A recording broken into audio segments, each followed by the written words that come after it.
সাধারণ ছাত্ররা প্রতিদিন হেঁটে খেয়ে না খেয়ে কোন সিঙ্গারা বিস্কুটের লোভে না যেয়ে নিজেদের পায়ের মাথার ঘাম পায়ে ফেলে তারা আন্দোলন করে এই একটানা 35 দিনেরও বেশি সময় ধরে আন্দোলন করে তারা আমরা আতঙ্কে পুলিশের উপর এই দেশটাকে আমরা ঠিক করতেছি।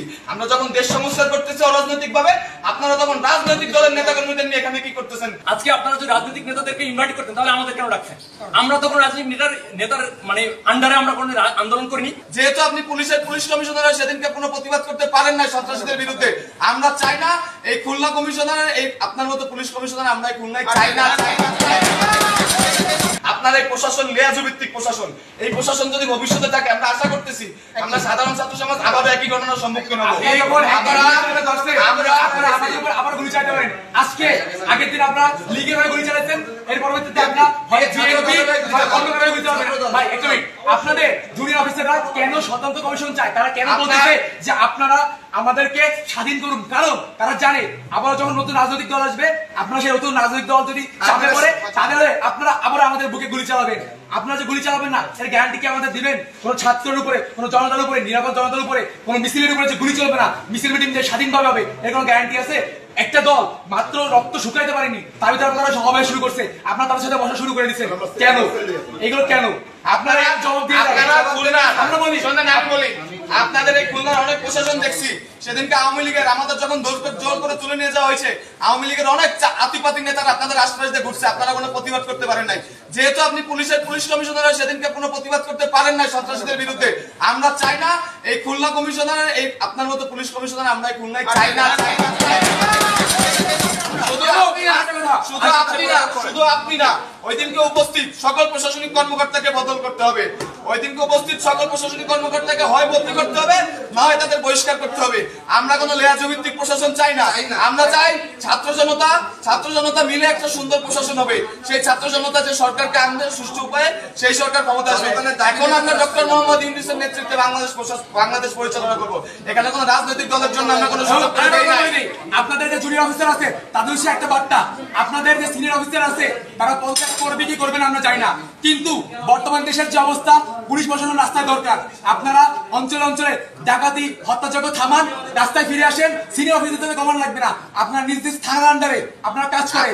প্রয়োজনে এই যে আপনাদের 11 দফা দাবি আছে এইগুলো দেশ ঠান্ডা হওয়ার পরে, কেয়ারটেকার গভর্নমেন্ট নেওয়ার পরে আবার ঠিক করা যাবে। আমরা দাবি করতেছি এই ধরনের যারা লিয়াজু ভিত্তিক উপরের কমিশনার আছে বা ওসি আছে তাদেরকে আমরা সরাবো ইনশাল্লাহ। কিন্তু বর্তমানে দেশের যে অবস্থা, আপনার দেশের শৃঙ্খলা ঠান্ডা করার জন্য আপনারা রাখবেন। টেবিলে থাবা দিয়ে আমি সেদিন সাহস করে বলছিলাম আপনার প্রধানমন্ত্রীকে এই 9 দফা দাবি মানতে হবে, জাতির কাছে ক্ষমা চাইতে হবে। সেদিন এসএম কামাল হোসেন যখন থাবা দিয়ে বললেন তখন কোথায় ছিল এই প্রশাসন?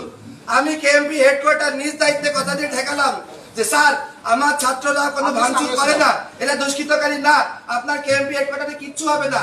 এই কথা দেওয়ার পর আমি যখন শান্তিপূর্ণ মিছিল নিয়ে ফেরত যাচ্ছিলাম তখন কেন সেখানে দায়িত্বরত এপিপি এবং পুলিশ আমার উপর গুলি চালালো? স্যার আমার শরীরে 11টা গুলি লেগেছে, 11টা গুলি লেগেছে স্যার, 11টা গুলি, 11টা গুলি, এখানে 11টা গুলি লেগেছে।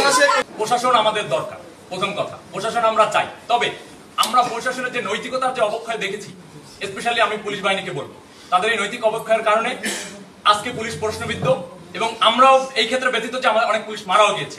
বাট তাদের এই নৈতিকতা যদি থাকতো তাহলে আজকের এই সিচুয়েশন দেখা লাগতো না।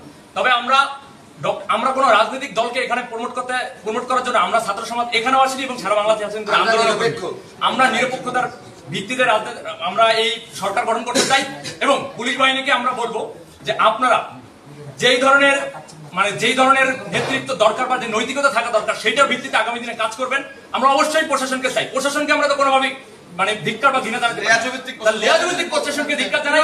এট দ্য সেম টাইম আমরা চাই যে প্রশাসনিক কয়েকজন কর্মকর্তার জন্য যে পুরো ডিপার্টমেন্টকে বরখাস্ত করতে হবে বা ডিপার্টমেন্টকে আমরা নিন্দা জানাবো সেটা না, আমাদের অবশ্যই প্রশাসন দরকার আছে। প্রশাসন না থাকলে বিশৃঙ্খলা বাড়বে, এটা আমরা সবাই জানি।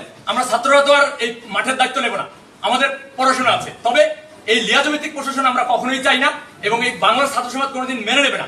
আজকে আপনারা যদি রাজনৈতিক নেতাদেরকে ইনভাইট করতেন তাহলে আমাদের কেন রাখছেন?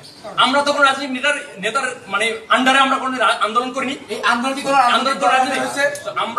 আমরা যেটা চাইবো যে খুলনা সহ আমরা সংক্ষিপ্ত করে দিই, আমরা বসি। যে আমার স্যার, আমাদের কথা শেষ করতে হবে।